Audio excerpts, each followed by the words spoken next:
Bienvenue. On avait bien hâte de vous retrouver pour amorcer cette discussion essentielle dans les circonstances sur la notion de vaccination dans un contexte qui est bien particulier, dans une conjoncture assez particulière où on le voit, dit-on, le pic de la 5e vague qui est derrière nous, mais ce qui n'est pas derrière nous, c'est la pandémie comme telle. On est bien encore au cœur de cette tempête. Il y a énormément de questions très légitimes qui se posent sur la vaccination au sens large, encore plus de façon un peu plus particulière en ce qui concerne les enfants. Je vous rappelle que cet événement est présenté par La Science d'abord, que vous pouvez suivre sur toutes les plateformes numériques. Pour ceux qui ne me connaissent pas du tout ou un peu moins, je suis Alexis Delancer, journaliste et présentateur à Radio-Canada, animateur de l'émission Les Décrypteurs, qui se consacre à la lutte contre la désinformation. Et de la désinformation, comme on sait, il y en a eu beaucoup au cours des 2 dernières années. C'est la tempête parfaite. Je salue d'ailleurs la petite vidéo de présentation qui présentait quelques-uns des mécanismes très, très fréquents de désinformation qu'on voit se déployer devant nous. Je suis aussi animateur du balado Ça s'explique, qui a pour mandat de vulgariser l'actualité au sens large. Et dans mes 2 mandats, dans mes 2 fonctions, j'ai eu à traiter de la question de la vaccination, bien entendu, et de la vaccination des enfants aussi, en particulier, tout au long de cette pandémie. Je me trouve ici à Radio-Canada. Nos invités, nos experts sont chacun dans leur réalité bien particulière. Je vous les présente à l'instant même. Chaleureusement, on les accueille. Tout d'abord, Dr Marie-Joëlle Doré-Bergeron, qui est pédiatre spécialisée dans la prise en charge de la douleur chez les enfants au CHU Sainte-Justine. Elle est de garde aujourd'hui. Merci de vous rendre disponible pour cette discussion. C'est très apprécié. Dr Ève Dubé, anthropologue de la santé, rattachée à l'Institut national de la santé publique, l'INSPQ, que j'ai eu la chance et l'opportunité de l'interviewer à de nombreuses reprises au cours des derniers mois, des dernières années, à ce sujet bien précis de la vaccination et de l'hésitation vaccinale. Le docteur Jesse Papenburg est spécialiste en infectiologie pédiatrique et microbiologiste médical à l'hôpital de Montréal pour enfants. Et finalement, la docteure Fatima Kakar, spécialiste des maladies infectieuses et soins aigus au CHU Sainte-Justine. Bonjour formellement à vous, chers collègues pour les besoins de la cause. Alors, on va commencer sans plus tarder parce qu'il est, à mon sens, fondamental, avant d'aller plus en détail sur les vaccins et les craintes que ça suscite, parlons de l'hésitation vaccinale. Docteur Ève Dubé, vous êtes au front, si on veut, à ce chapitre-là. Vous analysez ce phénomène-là de l'hésitation vaccinale et vous le faisiez avant la pandémie. Qu'est-ce qu'on doit savoir sur ce spectre de l'hésitation vaccinale en général et en particulier quand il s'agit d'enfants? C'est évidemment, ce qu'il faut se rappeler, c'est que ce n'est pas un phénomène nouveau. Donc, il y a des gens qui ont hésité depuis les tout premiers programmes de vaccination et on sait même pour la vaccination contre la variole, par exemple, qui était il y a presque 2 siècles, il y a eu des émeutes, là, des protestations. Donc, c'est un phénomène normal. Puis, ça reflète le fait que ce n'est pas tout noir ou tout blanc. C'est les décisions de vaccination, les attitudes par rapport à la vaccination s'inscrivent sur un continuum, donc entre une majorité qui accepte les vaccins avec confiance, puis une minorité qui sont très réfractaires ou très vocaux contre les vaccins. Puis entre les deux, il y a tout un spectre là, de préoccupations, peurs qui sont normales. Puis ce qu'on observe, nous, particulièrement avec la vaccination contre la COVID-19, c'est qu'il y a plusieurs personnes ou parents qui sont eux-mêmes vaccinés, mais qui hésitent à faire vacciner leur enfant pour toutes sortes de raisons, mais entre autres beaucoup en lien avec la perception de l'utilité de ce vaccin-là. Pourquoi faire vacciner notre enfant si la maladie est peu grave généralement chez les enfants, puis aussi toutes sortes de craintes en lien avec la sécurité des vaccins. Oui, et puis, je ne sais pas ce qu'on peut dire en ce qui a trait aux messages qui sont envoyés par le gouvernement et les instances publiques depuis le début de cette pandémie. Est-ce que, si on veut, le manque de clarté, le manque ce qui peut être perçu comme étant un manque de cohérence peut amplifier cette hésitation vaccinale? Bien, on sait qu'en plus de la pandémie, on fait face à une infodémie aussi, donc une épidémie d'informations, donc vraies, fausses, voire trompeuses. Et ça rend très compliqué la prise de décision, puis en particulier durant la pandémie, sur le sujet spécifique des vaccins. Il y a eu beaucoup de mythes, de rumeurs qui ont circulé, entre autres dans les réseaux sociaux. Ça peut faire en sorte que les gens ne savent plus nécessairement quelle est la bonne source ou quelle est l'information véridique. Ça rend rend encore plus compliqué la prise de décision. Puis on l'a vu dans les dernières semaines aussi, certains changements dans les recommandations qui sont normales parce que la science évolue, mais ça peut faire en sorte qu'on se pose des questions sur la légitimité des informations qu'on avait reçues auparavant, par exemple. On va poursuivre sur ce thème-là un petit peu plus tard, en décortiquant un peu plus à fond la question de la désinformation et comment on doit se positionner face à tout ça. Avant de poursuivre avec une autre question sur un autre angle avec une autre de nos expertes, simplement rappeler aux gens que vous pouvez vous poser des questions sans problème. Faites parvenir ces questions. On va tenter d'y répondre avec le plus grand des plaisirs. Alors, n'hésitez pas. Cet événement est là pour vous. Faites-nous part de vos appréhensions, de vos doutes, de vos questions. Et on va regarder ça attentivement dans la mesure du possible. On poursuit avec la docteure Dorée Bergeron. J'aimerais ça vous entendre cette fois-ci sur l'approche que doivent adopter les parents ou les gens qui ont charge des enfants avec tout ce qui est en lien avec la vaccination. C'est une approche particulière, un discours particulier qu'on doit avoir pour désamorcer certaines craintes, non? Oui, c'est sûr que souvent, typiquement, les vaccins, quand on parle de vaccins à nos enfants, ce n'est pas nécessairement accueilli comme étant une bonne nouvelle. La peur, la crainte, la peur des vaccins, ce n'est pas juste avec le vaccin contre la COVID, évidemment. Je pense que c'est important, en effet, de préparer nos enfants à l'avance. Des fois, on est pris dans un tourbillon, les parents, on a 36 affaires à notre horaire, puis on oublie de parler à notre enfant. Peut-être que oui, c'est vrai, cet après-midi ou demain, tu as un vaccin qui t'attend. Donc, c'est important d'en parler avec l'enfant, de lui expliquer, en fait, qu'on s'en va faire le vaccin, puis qu'est-ce qui va arriver. Puis, en fait, cette préparation-là pourrait être utilisée avec l'enfant pour discuter de comment tu voudrais que ça se passe, finalement. Donc, il y a beaucoup de méthodes pour atténuer l'anxiété face au vaccin, puis la douleur aussi.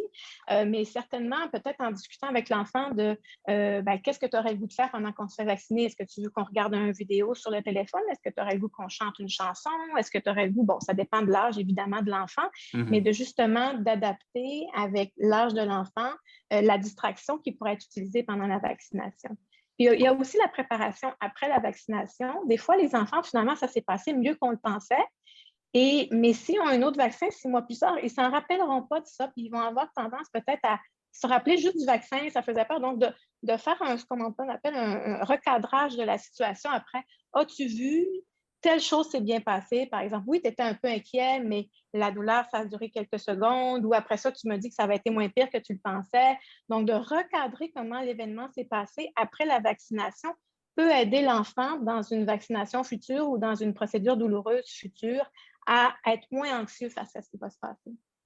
Oui, une anxiété qui est bien réelle, bien des parents l'auront noté. Et docteur Dorée Bergeron, il ne faut pas oublier que les enfants aussi, ça dépend des âges évidemment, entendent toutes sortes de choses sur les vaccins. Eux aussi auront peut-être des questions à poser aux parents, pardon, par rapport à la vaccination. Eux-mêmes portent en eux certains doutes, certaines appréhensions. Oui, vous avez raison, puis je pense qu'il faut adresser les questions. Des fois, les parents ne sont peut-être pas capables de répondre à toutes les questions, mais à ce moment-là, c'est de chercher ou peut-être d'essayer de trouver une source d'information qui soit fiable et qui puisse aider les enfants à avoir des réponses à leurs questionnements. Par exemple, entre autres, il y a différents sites, on pourrait dire. Nous, en termes de douleur au CHU Sainte-Justine, on a mis sur notre page du CHU Sainte-Justine des informations qui peuvent rassurer les enfants de voir un peu qu'est-ce qu'ils peuvent faire avant la vaccination pour se rendre un peu moins anxieux ou pour avoir moins de douleur pendant la vaccination. Donc, c'est des sites qui peuvent être recherchés puis ils peuvent être utilisés par les parents pour répondre aux questions de leurs enfants. Alors, on a de cette ressource bien importante pour tout le monde, parce que c'est accessible à tout le monde, bien que votre institution soit à Montréal. On poursuit avec vous, Dr. Pattenberg. J'évoquais les appréhensions des enfants ou des parents. Elles sont souvent liées aux effets secondaires réels ou non qui sont en lien avec le vaccin contre la COVID-19. J'aimerais ça qu'on débroussaille ça un peu ensemble.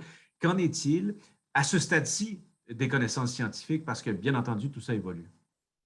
Bien sûr, et je pense que c'est tout à fait normal pour des parents de se poser des questions sur des effets secondaires potentiels de n'importe quelle intervention médicale, que ce soit un médicament ou un vaccin qu'ils vont donner à leur enfant.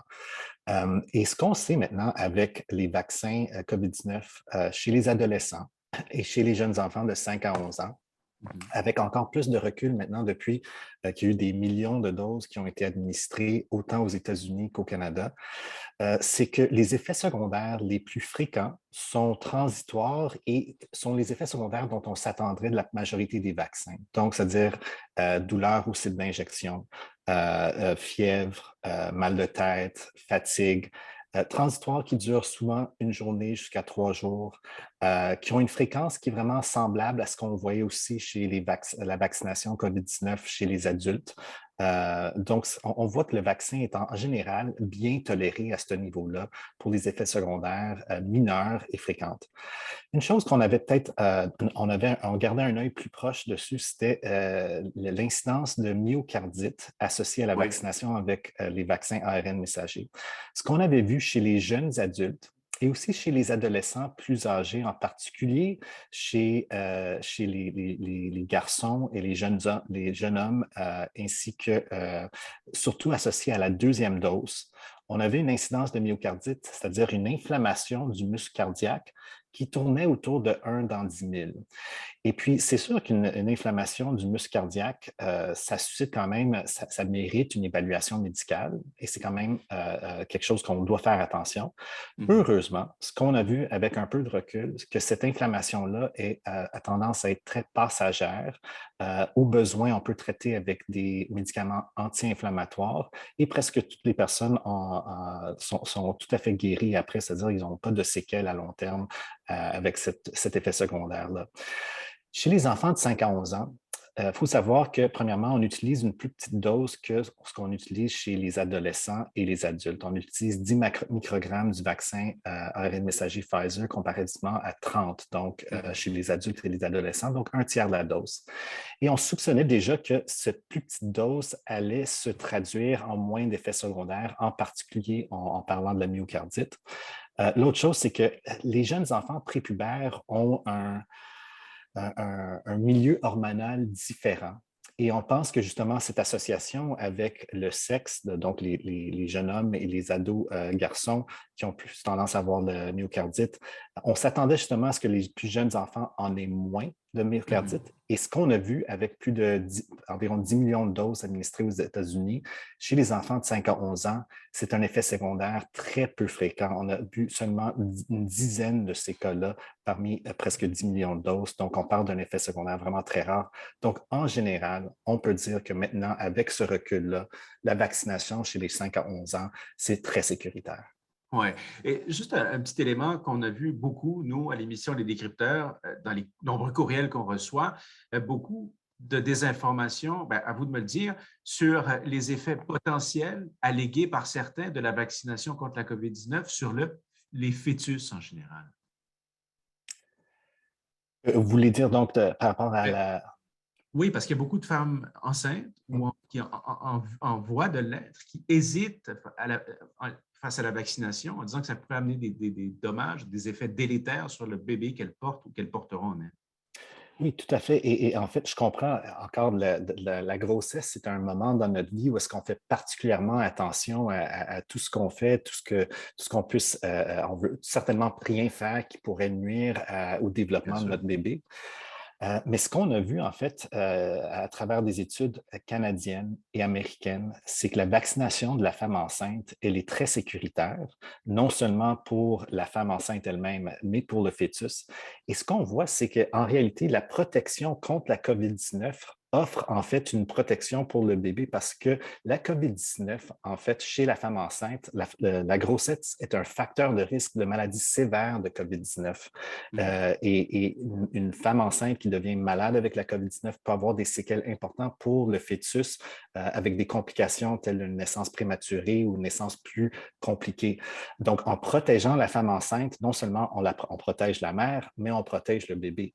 Et ce qu'on vient d'apprendre aussi avec d'autres études qui viennent de sortir, c'est que la vaccination durant la grossesse donne des anticorps à la mère, mais ces anticorps-là, durant le 3e trimestre, sont ensuite transférés à travers le placenta aux bébés. Et ce qu'on a vu, une récente étude aux États-Unis a démontré que justement, les bébés qui sont nés de mères vaccinées, en particulier durant le troisième trimestre, ont un risque beaucoup moins élevé de développer la COVID-19 par après ou d'hospitalisation à la COVID-19. Donc, la vaccination protège non seulement la femme enceinte qui est à risque de COVID-19 sévère, mais aussi le bébé pendant les premiers mois de vie. Voilà qui est très intéressant et pertinent. Maintenant, on le sait, les vaccins dont on parle depuis le début de cette conversation aussi sont passés à travers toutes sortes d'étapes avant qu'ils ne soient administrés à la population. On le sait que ces vaccins ont été produits dans des circonstances très particulières. Jamais a-t-on vu des vaccins être développés aussi rapidement avec une technologie qui était moins connue du grand public, les vaccins ARN messagers. Docteur Kakar, prochaine question pour vous. Comment les vaccins ont été testés sur les enfants? Oui, écoute, je comprends les inquiétudes et le fait que le vaccin était vite. On va reculer en arrière d'abord pour justement la technologie du vaccin ARN. Ça fait plus que 20 ans qu'il y a des chercheurs fondamentaux qui travaillent sur cette technologie. Ils ont travaillé pour d'autres vaccins. Donc, ce n'est pas que c'est développé de jour à nuit. Ça faisait 20 ans de travail vraiment fort dans ces laboratoires pour développer cette technologie. Et quand la COVID est arrivée, rapidement, ils l'ont mis d'avance pour justement l'évaluer chez les adultes. Donc, ce qu'on a vu, c'est quand on évalue un vaccin, on veut deux mesures très importantes. On veut voir l'efficacité contre la maladie et la sécurité. Donc, il y a eu plusieurs études chez des très grands cohortes, chez les adultes, où on a pu montrer l'efficacité et la sécurité. Et dans l'efficacité, on regarde est-ce que ça prévient les hospitalisations, la maladie sévère, et on mesure dans le sang un taux de réponse contre le vaccin qui s'appelle des anticorps. Donc, on savait chez les adultes, c'était quoi à peu près le nombre d'anticorps qu'il fallait avoir pour se protéger contre une maladie sévère. Donc, déjà, on avait ces informations chez les adultes, mais on ne peut pas utiliser généralement la même dose d'un vaccin chez l'adulte que chez l'enfant, parce que les enfants ont un système immunitaire qui est beaucoup plus fort.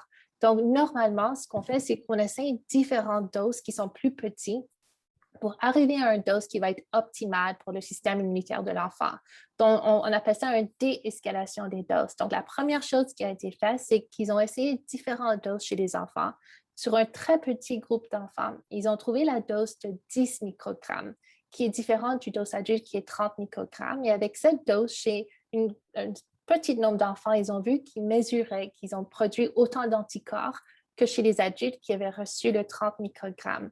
Donc, ils sont allés d'avance pour une étude randomisée contrôlée où ils ont donné le vaccin de 10 microgrammes ou ce qu'on appelle un placebo, qui est juste un aiguille sans vaccin pour comparer les enfants qui ont eu le vaccin versus ceux qui ont reçu le placebo pour voir quel taux d'anticorps ils ont produit. Et c'est là qu'il faut féliciter tous les enfants qui ont été participants parce qu'il y a plus que 4200 enfants à travers le monde, mais en grande majorité aux États-Unis, qui ont participé à la première étude de la vaccination et qui ont été d'accord, qui ont consenti pour participer. Donc, ils ont reçu les 2 doses de vaccin et après, on a mesuré dans le sang des enfants cette production des anticorps. Et ce qu'on a vu, c'est qu'avec cette dose qui était plus petite, ils avaient produit autant d'anticorps que les adultes qui avaient reçu la dose de 30 microgrammes.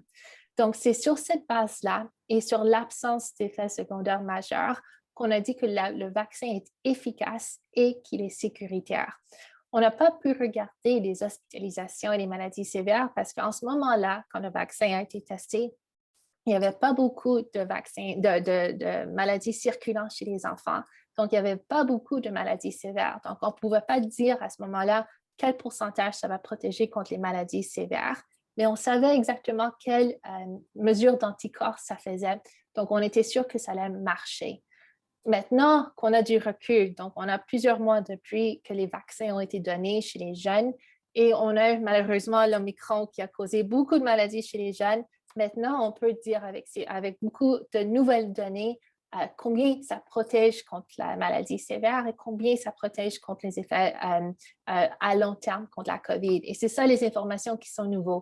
Parce que depuis ce temps, on peut maintenant dire que ça protège à plus de 95% contre les hospitalisations et les soins intensifs chez les jeunes. Et c'est des informations qu'on n'avait pas avant, au moment que les vaccins ont été approuvés. Et dans quelle mesure, Dr. Kakar, ces informations-là sont disponibles ou à notre portée en ce qui a trait aux 0-5 ans? Il y a une question en direct qui nous est posée en ce moment sur la vaccination des 0 à 5 ans. On en est où dans ce processus? Qu'est-ce que vous pouvez nous dire à ce sujet-là? Oui, je sais qu'il y a beaucoup de parents qui ont des enfants de cet âge qui attendent cette réponse.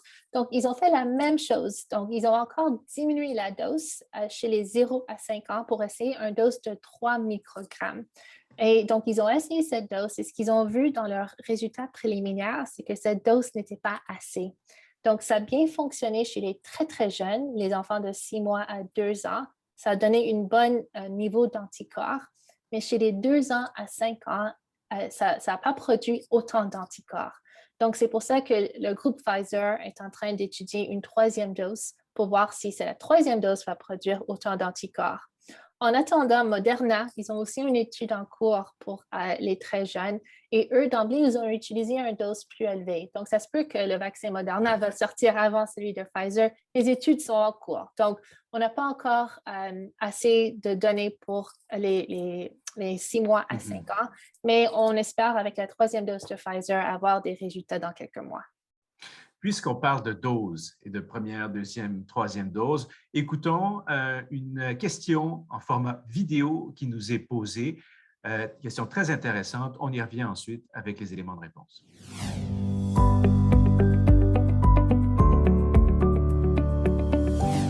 Si on a un enfant qui a le COVID, mais qui n'a pas reçu sa 2e dose du vaccin, combien de temps est-ce qu'on devrait attendre avant qu'il ou elle reçoive sa 2e dose du vaccin? Alors, merci pour cette question pertinente dans la conjoncture actuelle. Dr. Papenburg, là-dessus, est-ce que vous avez des éclaircissements à nous fournir? Oui, tout à fait. Et en ce moment, les recommandations nationales, et ça peut varier un peu d'une province à une autre, mais les recommandations nationales sont d'attendre 8 semaines après une infection avant d'aller chercher cette 2e dose de vaccin. Donc, un minimum de 8 semaines entre une infection et une dose de vaccin COVID-19 sont la recommandation en ce moment. Très bien. On va continuer, je vous en prie. Oui, en fait, et je pense que le concept, là, c'est vraiment qu'on sait que l'infection, c'est un événement qui confère une certaine immunité face à l'organisme qui nous a infectés. Et on sait qu'en donnant un certain temps, quelques semaines entre deux de ces événements-là qui confèrent de l'immunité, ça donne la chance au système immunitaire de développer encore une immunité plus forte, plus robuste dans le sens plus large. Et donc, on a des meilleurs résultats avec un intervalle d'environ 8 semaines entre 2 de ces événements-là. Donc, d'où les recommandations présentement d'avoir 8 semaines entre la première dose et la 2e dose pour la vaccination des enfants et aussi un intervalle minimal entre une infection et une dose de vaccin de 8 semaines. Voilà qui est noté. C'est important quand même comme information, une question que se sont posées sûrement beaucoup de gens. Alors voilà pour ça. On va poursuivre en retournant à vous, F. Dubé, toujours dans le registre de l'hésitation vaccinale, ce qu'on entend beaucoup dans les discours, et c'est ce que vous faites, vous, à l'INSPQ, d'analyser les discours qui alimentent cette hésitation vaccinale. Il y en a beaucoup qui affirment que la vaccination des enfants sert à protéger les adultes et non les enfants eux-mêmes. Alors, pourquoi cette affirmation? Qu'est-ce qu'on doit savoir là-dessus et comment on doit réagir face à ça? Effectivement, quand on regarde les risques de la COVID-19, ils sont beaucoup plus grands plus on avance en âge. Donc, les personnes âgées sont beaucoup plus à risque d'avoir des complications graves et de décéder de la COVID-19. Cela dit, il y a quand même certaines conséquences négatives de l'infection chez les enfants, entre autres la COVID longue, qui est un phénomène qu'on comprend encore pas tout à fait, mais qui fait en sorte que certains symptômes peuvent persister plus longtemps dans le temps. Donc, c'est une conséquence qu'on vise à prévenir en vaccinant les enfants eux-mêmes. Même chose pour le syndrome multisystémique que mes collègues médecins pourront décrire avec beaucoup plus de détails que moi, mais qui est une conséquence grave de l'infection et qu'avec les vaccins, on est bien protégé. Malgré tout, c'est vrai qu'en vaccinant les enfants, on vise aussi à protéger d'autres personnes plus vulnérables dans la famille, mais parce qu'évidemment, si on n'est pas infecté, notre risque de transmettre est beaucoup moins grand que si on a l'infection. Puis ça, c'est vrai pour la vaccination contre la COVID, mais c'est vrai aussi pour plein d'autres vaccins qu'on offre où on génère une immunité de groupe ou une immunité de collective. On n'est pas là avec la vaccination contre la COVID, mais c'est un principe qui est généralement admis pour autant que les avantages de la vaccination individuelle dépassent les risques. Ce qu'on sait que maintenant qu'on a beaucoup de données ou un certain recul sur la sécurité du vaccin, on est capable de considérer que les avantages de la vaccination des enfants dépassent les risques potentiels, même si eux-mêmes sont moins à risque que les personnes âgées là, d'avoir des complications graves de la maladie. On va poursuivre dans quelques instants. On y reviendra, soyez assurés, sur la question de la COVID longue ou du syndrome post-COVID-19 et aussi du syndrome inflammatoire multisystémique dans quelques instants. Mais je veux juste poursuivre dans cette lancée de l'hésitation vaccinale. Docteur Doré Bergeron, ce qu'on entend aussi souvent, c'est simplement chez les enfants, la peur des aiguilles. C'est tout simple, mais c'est fondamental pour les enfants. Est-ce que vous avez des outils à nous partager là-dessus? Et Dr. E.F. Dubé aussi, n'hésitez pas à enchérir sur cette question par la suite. Oui, donc c'est ça. La peur des aiguilles, c'est quelque chose qu'il ne faut pas négliger. Surtout qu'il ne faut pas oublier qu'on a 2 doses de vaccin contre la COVID. Donc, si ça se passe très mal au premier événement, les chances sont que ça va se passer encore plus mal au deuxième. Alors, c'est pour ça que c'est important de reconnaître que cette peur-là, elle est présente chez certains enfants. En fait, quand on regarde les études, là, c'est environ 2/3 des enfants qui rapportent avoir une peur des aiguilles. Évidemment, ce ne sont pas 2/3 des enfants qui ont une peur extrême, voire une phobie des aiguilles, mais ça existe quand même. Dans 5 à 10% de la population adulte et enfants, la phobie et la peur extrême et la phobie des aiguilles. Phobie qui peut aller jusqu'à modifier la trajectoire de soins. Il y a des gens qui vont décider de ne plus se faire vacciner ou de ne pas aller chez le dentiste parce qu'ils ont trop peur des aiguilles. Alors, ça peut avoir des répercussions sur la santé globale des individus, finalement. Mais quand on revient aux enfants, des fois, la peur, en fait, souvent, la peur est associée à la peur de la douleur aussi. J'ai peur que ça fasse mal de me faire piquer. Donc, il faut savoir qu'il existe plusieurs moyens pour contrôler cette douleur-là pendant la vaccination, puis c'est important de les utiliser. Il y a des moyens, ce qu'on appelle pharmacologiques, il y a des moyens physiques, puis des moyens psychologiques. Donc, tantôt, je parlais de la distraction. La distraction, c'est un excellent moyen qui a été démontré comme étant efficace pour réduire la douleur et l'anxiété lors d'une procédure douloureuse, comme la vaccination.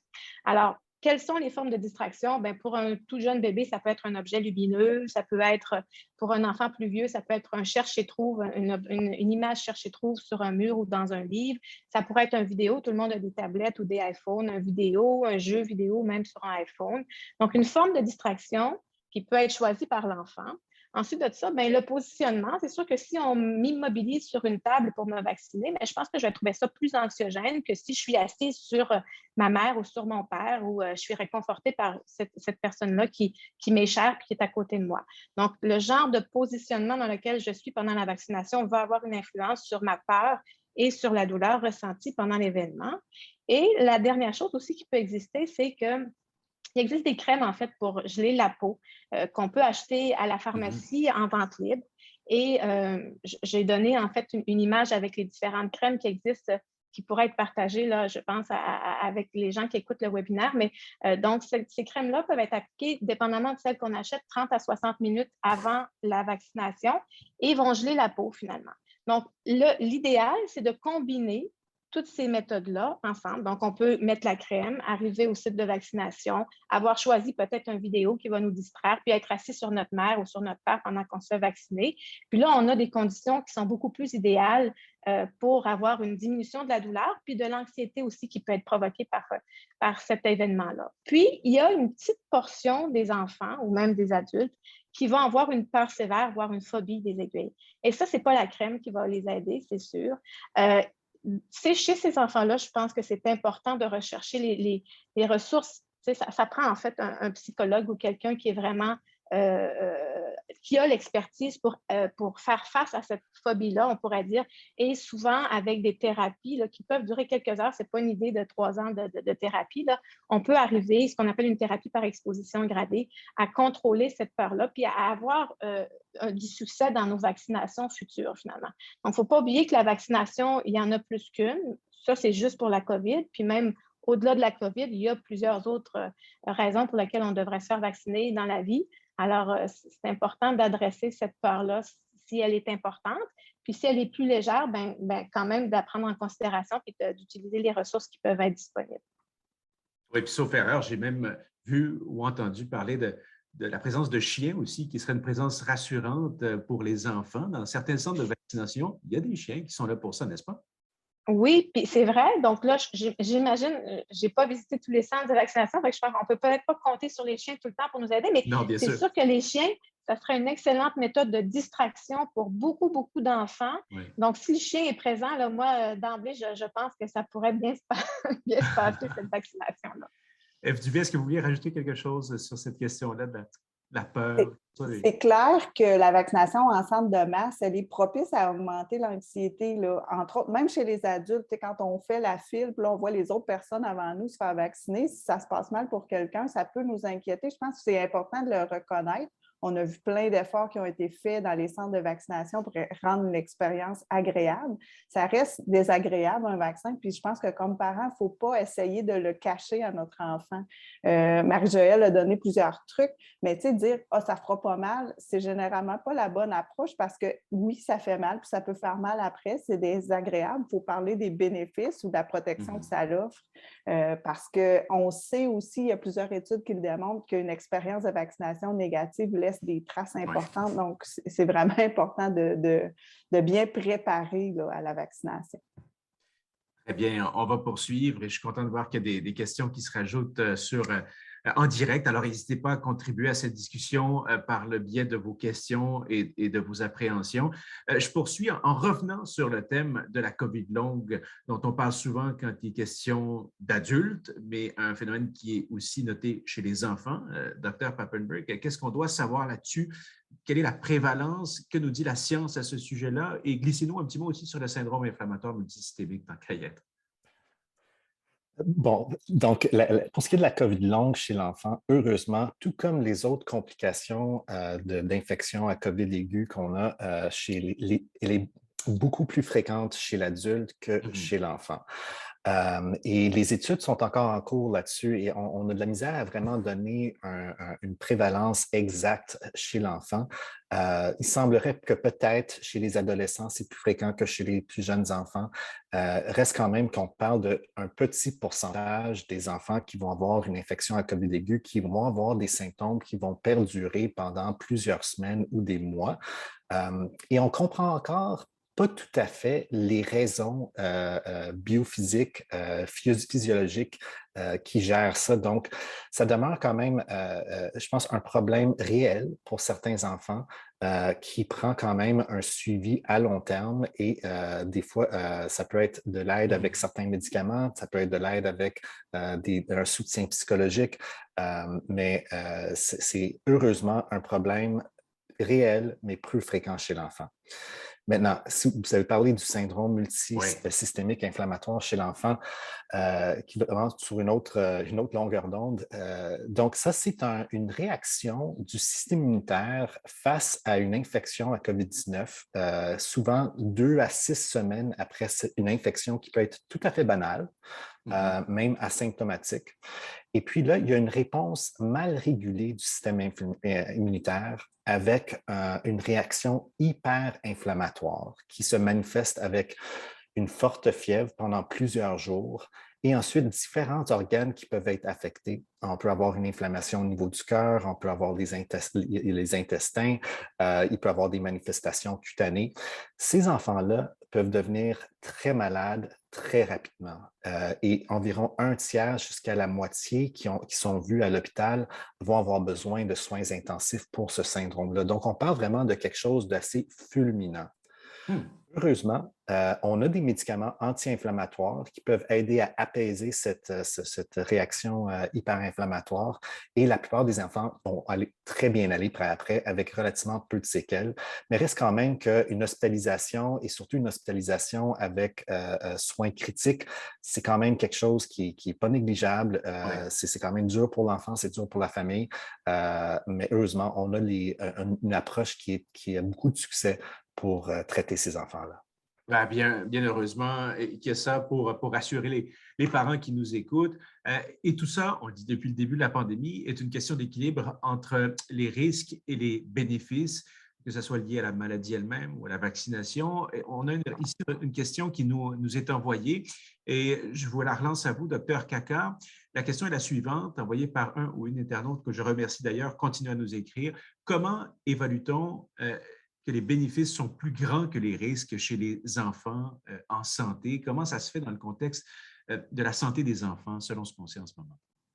Écoute, c'est des très bonnes questions et je veux rassurer les gens que d'abord, il y a des comités d'experts qui s'assoient et qui revisent toutes les données. Et c'est le travail de ces comités d'experts pour être absolument certaine que les bénéfices sont plus que les risques.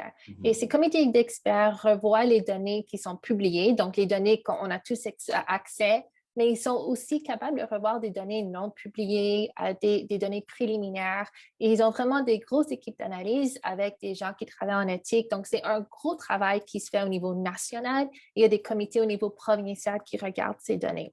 Donc, au niveau national et au Québec aussi, les experts se sont vraiment revisés toutes ces données.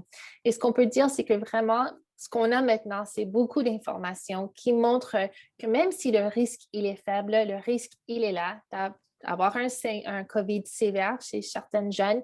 Mais comme disait Dr. Papenburg, le syndrome inflammatoire multisystémique qui est assez sévère, qui amène la moitié des enfants aux soins intensifs. Et on sait maintenant que 2 doses de la vaccination protègent contre la COVID sévère et le syndrome inflammatoire. Donc, quand on met le tout ensemble, on regarde ses bénéfices et après, on regarde les risques. Et il y a des programmes de surveillance ici au Canada, aux États-Unis, à travers le monde, qui regardent justement tous les effets potentiels secondaires associés au vaccin. On a les données des études randomisées, mais aussi on regarde les données en vraie vie. Et ce qu'on voit vraiment, si on cherche tout signal potentiel associé à un risque à un vaccin. Et les comités d'experts se revisent et se réunissent régulièrement pour reviser ces données. Et c'est comme ça qu'ils disent avec certitude, quand ils font une recommandation, que les bénéfices sont nettement plus élevés que les risques. Très intéressant. Est-ce que toutes ces précisions-là, merci beaucoup, Dr. Kaka. On va poursuivre maintenant avec une question en format vidéo, encore une fois. Et ça, c'est intéressant parce que notre vision, nos perceptions de la vaccination, de la COVID en général, varient, fluctuent aussi selon les mesures qui sont en place, qu'on ajoute ou qu'on retire. Écoutons la question. On va tenter d'y répondre par la suite.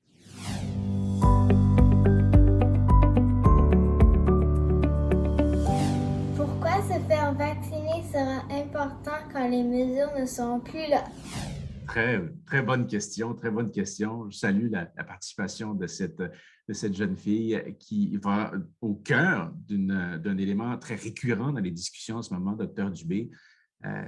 Compté du 14 mars, les choses changent au Québec. Cette semaine, on apprenait que on met de côté le masque de façon obligatoire dans les salles de classe. Pas tous les experts sont d'accord avec ça, mais c'est une autre question. Alors, comment, justement, avec cette conjoncture, on doit ajuster les discours? Effectivement, ça peut sembler moins important de se faire vacciner à l'heure actuelle où on est dans une diminution de vagues, en tout cas on le pense, et on retire certaines mesures, mais il faut se rappeler que la force de la vaccination, c'est la prévention. Donc, c'est de prévenir une infection. On sait que l'immunité, on a maintenant assez de recul, on sait que l'immunité dure en plusieurs mois. On continue de monitorer ou de suivre cette efficacité-là, mais si on pense se faire vacciner actuellement, c'est peut-être pour prévenir une prochaine vague qui pourrait malheureusement arriver l'automne prochain, par exemple. On a beaucoup associé la vaccination dernièrement avec les pics de vagues où on parlait de 3e dose. Est-ce que si on avait vacciné plus vite, on n'aurait pas empêché Omicron, tout ça?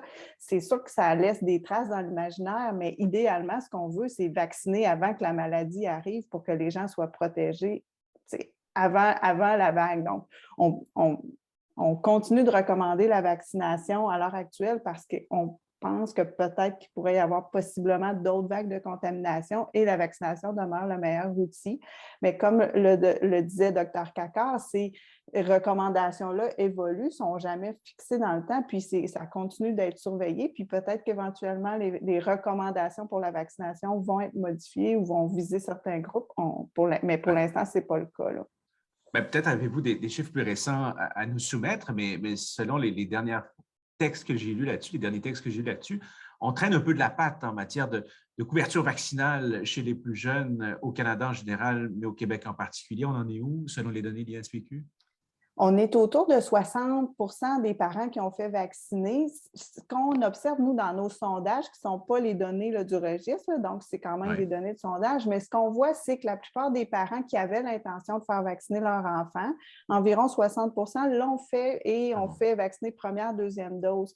On reste avec une proportion d'autour de 20% des parents qui n'avaient pas l'intention, qui ne l'ont toujours pas et qui, eux, ne sont pas allés chercher ce vaccin-là. Donc, je pense qu'il y avait des parents motivés qui sont passés à l'action. Puis, évidemment, c'est plus difficile pour des gens qui sont peu motivés là, dans le contexte actuel d'aller de l'avant.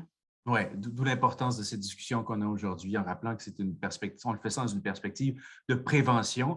Docteur Kakar, puisqu'on parle des parents motivés par ces campagnes de vaccination en ce qui concerne leurs enfants, qu'est-ce qu'on doit leur dire à ces parents en ce qui a trait au rappel de vaccins pour les tranches d'âge de 12 à 18 ans, de 5 à 11 ans?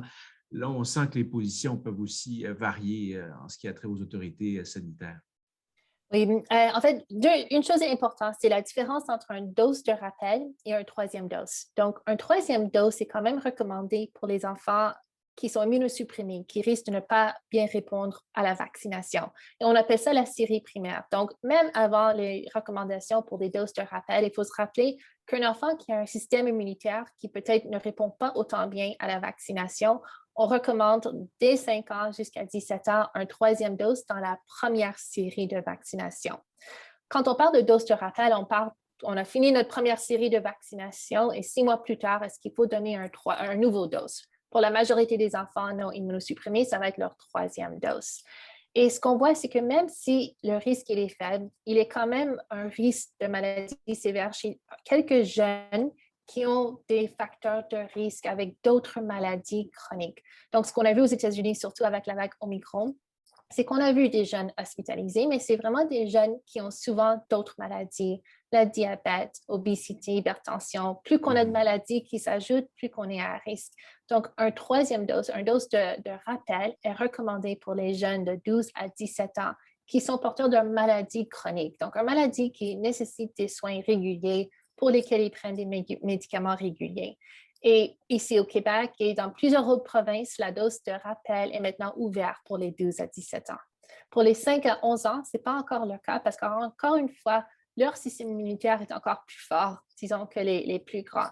Donc, on n'est pas encore rendu à un dose de rappel, mais ça se peut, selon l'évolution de la pandémie, ce qui se passe avec le printemps, l'été, l'automne, qu'il y aura un dose de rappel pour cet âge aussi. Il faudra rester à l'affût, comme on l'est depuis le début d'ailleurs de cette pandémie.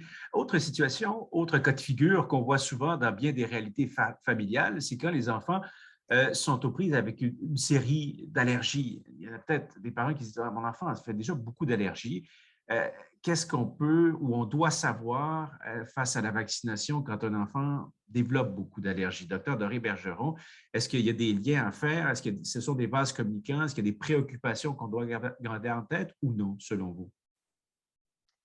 En fait, en termes d'allergie, la seule contre-indication à recevoir un vaccin contre la COVID-19 en termes d'allergie, c'est si on a une allergie à une des composantes du vaccin.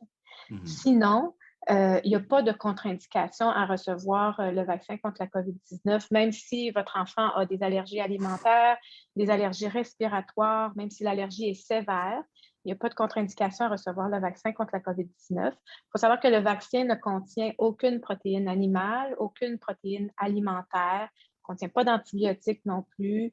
Alors, pas de latex pour les gens qui sont allergiques au latex. Donc, il n'y a pas de contre-indication pour les gens qui ont des allergies de la sorte à recevoir le vaccin contre la COVID-19. Si on a une allergie connue contre une des composantes du vaccin, je pense que ce serait important de discuter avec, disons, l'allergologue qui nous traite pour l'allergie, là, pour discuter de la sécurité de recevoir le vaccin. Là. Mais sinon, les autres formes d'allergie ne sont pas une contre-indication à la vaccination. Très bien.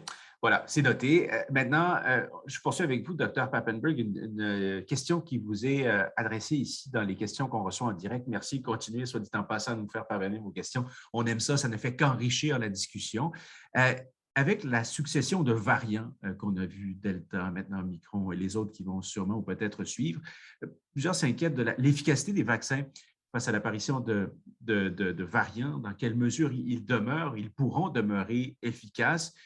Comment est-ce qu'on les adapte assez vite aussi face à la multiplication de ces variants? Qu'avez-vous à dire à ces parents qui s'inquiètent à ce sujet-là? C'est une question qu'on se posait même avant l'apparition du variant Omicron. On sait que les virus respiratoires ont tendance à changer avec le temps. C'est le cas pour la grippe. Et c'est une des raisons pour laquelle la vaccination antigrippale se fait de façon régulière à chaque année, donc saisonnière, contre les virus circulants de la grippe qui peuvent changer d'une année à une autre. On sait aussi que, même chose si je fais l'analogie avec la grippe, c'est que l'immunité qui est conférée par le vaccin antigrippal elle est très bonne durant la saison hivernale grippale, mais ensuite, avec le temps, elle a tendance à s'estomper. Et c'est quelque chose que peut-être aussi on est en train d'observer avec les vaccins à SRAS-CoV-2 ou contre la COVID-19. Mais tout ça pour dire que, sachant que les virus vont évoluer, les plateformes qui sont utilisées en ce moment pour la COVID-19, telles que les vaccins ARN messagers, justement, on est capable de les adapter rapidement. Et ça se peut qu'éventuellement, on fasse tout comme la grippe, qu'on ait besoin de doses de rappel saisonnières, en particulier pour certaines personnes à risque, que ce soit les aînés ou les personnes avec des conditions médicales complexes qui les mettent à risque pour une infection sévère COVID-19. Et ça se peut qu'on ait justement des composants différents qui varient d'une année à une autre.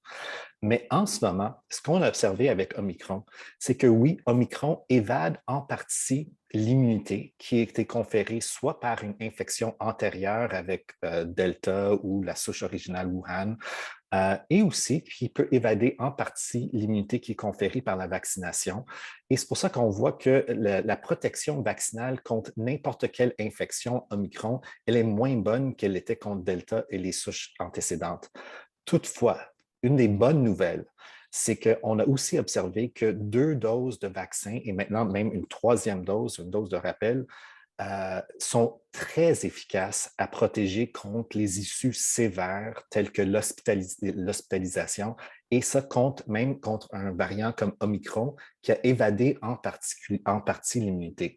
Donc, ce que je suis en train de dire, c'est que la vaccination, en fait, c'est pas juste des niveaux d'anticorps que ça nous donne qui sont capables de protéger contre un variant ou un autre, mais ça prépare différentes parties du système immunitaire qui sont importantes non seulement pour essayer d'empêcher l'infection en tant que telle, mais surtout pour essayer d'éviter les complications sévères de la maladie, que ce soit le syndrome inflammatoire multisystémique ou hospitalisation pour COVID aigu. On voit que ça continue à bien fonctionner, même avec un variant comme Omicron.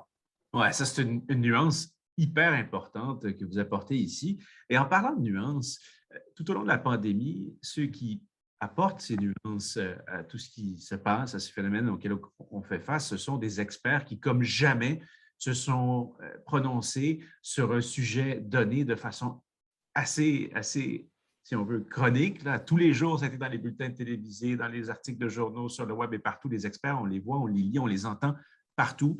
À ça s'ajoute aussi ce que j'appellerais des experts dissidents, dont on a beaucoup parlé à l'émission Les Décrypteurs. F. Dubé, dans l'esprit des gens, il y a peut-être la question suivante qui se pose. Comment savoir si la parole d'un expert représente celle du consensus scientifique? Comment la notion de consensus scientifique doit être comprise dans le contexte actuel? C'est là où certains s'y perdent un peu. Tout à fait. Puis il faut savoir que la science, ce n'est pas un bloc monolithique ou ce n'est pas que vrai, que faux. C'est une approche qui évolue, les connaissances s'accumulent, puis on fait face à un nouveau virus pour lequel on n'avait aucune connaissance là, il y a moins de 2 ans. Donc, c'est normal qu'au fur et à mesure qu'on apprenne des choses, on modifie les recommandations. On l'a vu avec beaucoup de molécules. Donc, tu sais, un nouveau médicament très prometteur, mais c'est une étude avec un très petit nombre de patients. Quand on regarde avec un plus grand nombre de patients, les résultats ne se confirment pas. C'est le processus de fonctionnement normal de la science. Par contre, étant donné que tous les yeux sont focalisés sur la COVID, on a vu beaucoup de publications dans les grands médias avec souvent des titres très prometteurs. Puis là, finalement, non, c'est pas anormal. C'est juste que là, ça a généré beaucoup d'informations. Comme je le disais plus tôt, là, même une infodémie, une épidémie d'informations.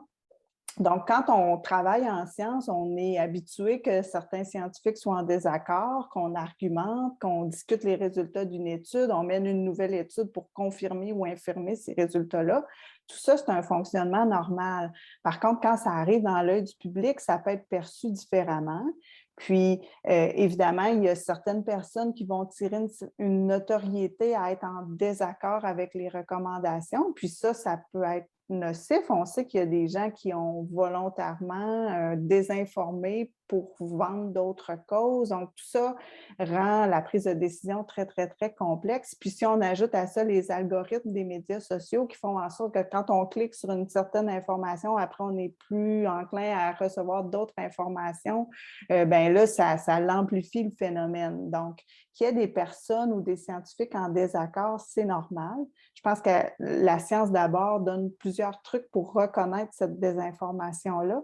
Puis quand on parle spécifiquement de vaccins, c'est important de voir qui sont les experts qui se positionnent parce qu'il y a des champs d'expertise qui sont plus à même de connaître bien le fonctionnement des vaccins, alors que, tu sais, si on est spécialiste de la chimie moléculaire, bien, peut-être que notre expertise sur les vaccins, elle n'est pas là, même si on est chercheur universitaire patenté, par exemple. Oui, ça fait partie des apprentissages que plein de gens ont fait pendant cette pandémie-là. Ce genre de trucs qu'on doit développer pour y voir plus clair dans tout ça. Les pré-publications qui ont été vues, donc ce sont des publications pas révisées par les pairs, qui ont été lues de toutes sortes de façons aussi tout au long de cette pandémie. Bon, on y reviendra peut-être un peu plus tard dans la conversation parce que là, le temps file puis on a encore plein de sujets abordés. Rapidement, allons-y avec une vidéo, une question en format vidéo qui est très intéressante dans le contexte où de plus en plus les gens rêvent de retour à la normale. Les gens disent qu'il faut apprendre à vivre avec le virus. Je ne sais pas ce que ça veut dire. Quoi qu'il en soit, écoutons cette question.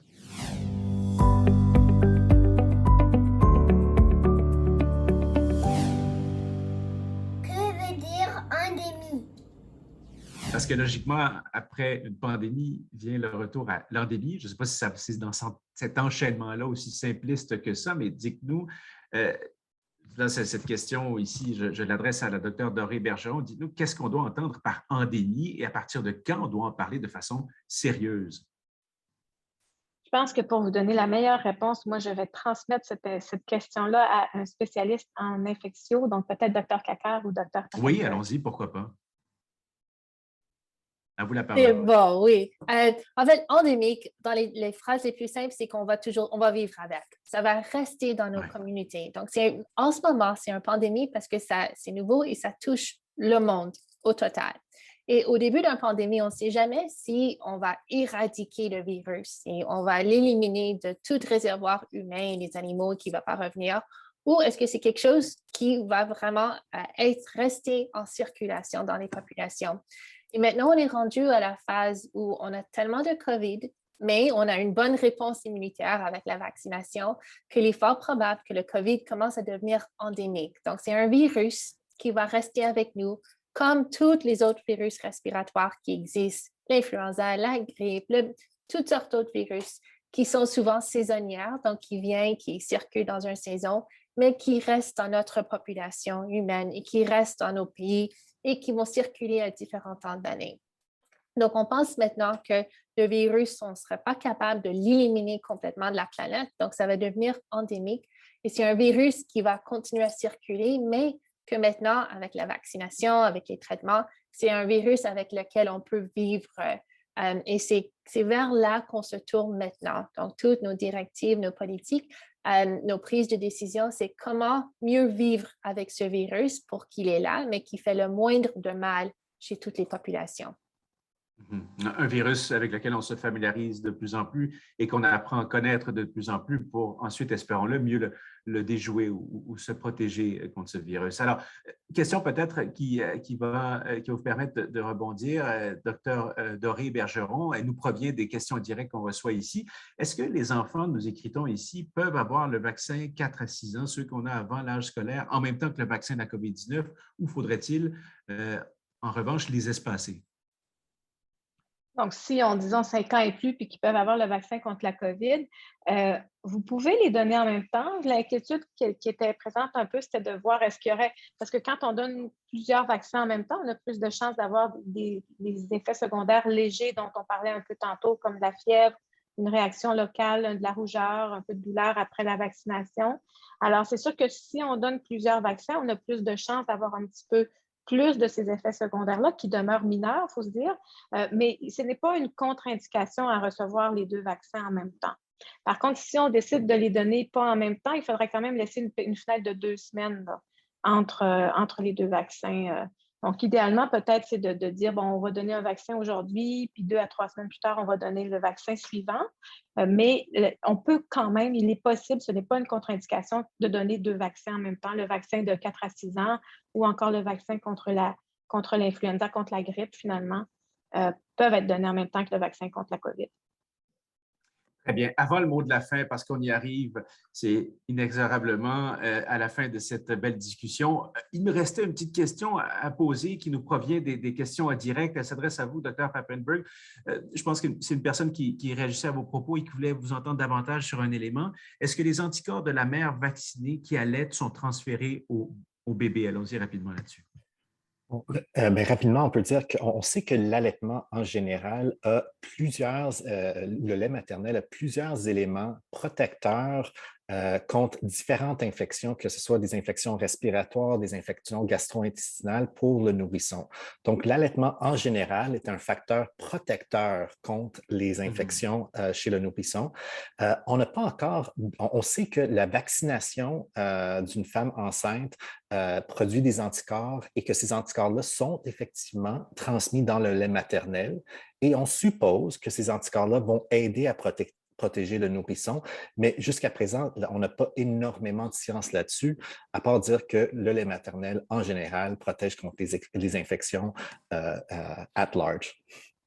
Voilà. Voilà qui est important d'être précisé. Bien, on va devoir mettre, disons, des points de suspension, pas un point final à cette discussion-là. On la poursuivra peut-être en totalité ou en partie ailleurs sur d'autres plateformes. En tout cas, je le souhaite parce que c'est un dialogue qu'il faut maintenir de façon constante avec tout ce à quoi on fait face en tant que société. Moi, mon souhait personnel en terminant, j'espère de tout cœur que l'hésitation vaccinale en lien avec la COVID-19 ne s'étendent pas trop à l'hésitation face à tous les autres types de vaccins. On verra bien au fil du temps. F. Dubé, je sais que vous attardez beaucoup à ces questions-là. Merci beaucoup à chacun et chacune d'entre vous pour votre participation, chers collègues experts, Mme Dubé, Dr. Papenburg, Dr. Doré-Bergeron et Dr. Kakar. Merci infiniment pour votre temps qui, je sais, est précieux, puisque vous êtes au front à bien des égards, à des degrés divers face à cette COVID-19.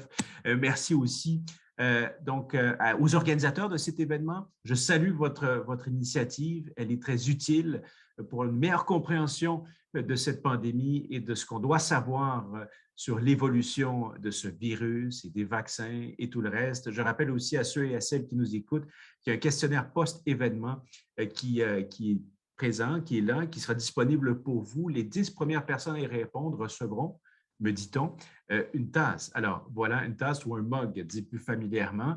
Merci beaucoup d'avoir participé à travers vos questions à cet événement. Ça nous a permis d'aller un peu plus à fond sur certaines questions et c'est génial. N'oubliez pas de suivre La Science d'abord sur Twitter, sur Facebook, sur Instagram et même sur TikTok, pourquoi pas.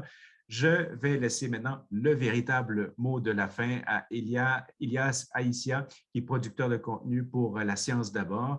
Et quant à moi, je vous dis à une prochaine, où que ce soit, et surtout, prenez soin de vous. Allez, salut.